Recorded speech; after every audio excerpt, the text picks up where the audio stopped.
Atlikome automobilio paiešką pagal užsakymą ir klientui Vokietijoje patikrinome ir padėjome įsigyti Nissan Qashqai automobilį 2014 metų 1.6 dyzeliniu varikliu 96 kW ir automatinę pavarų dėžę. Tai kągi apie kėbulą. Kėbulas lygus, be žymesnių įbrėžimų, originalaus dažymo, neperdažytas ne vienas kėbulo elementas. Variklis dirba kaip laikrodis, pavarų dėžė taip pat dirba labai tvarkingai. Rida automobilio 139 000, automobilis buvo vieno savininko, visi aptarnavimai buvo atliekami Nissan centre, pilnai pildyta servizo knyga bei žinoma servizo istorija.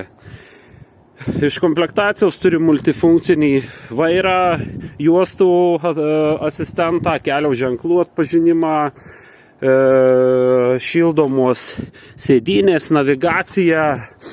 Pakomplektuotas tikrai automobilis neblogai, galinė automobilio dalis. Salonas labai tvarkingas, švarus, bagažinės skyrius. Taip pat yra ir galinio vaizdo kamera, bagažinės skyrius, padangos žieminės, Bridgestone'ai. Taip pat yra antras komplektas vasarinių padangų su beveik apynaujom vasarinėm padangom. Automobilio buvęs savininkas pridėjo. Parvežus automobilį į Lietuvą, pilnai patikrinome pas mus Egauto servize.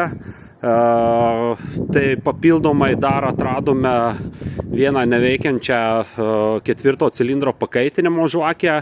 Ji buvo pakeista ir stendo pagalba sureguliuoti priekiniai automobilio rūko žibintai. Ir atlikta automobilio privalomoji lietuviška techninė apžiūra iš pirmo karto.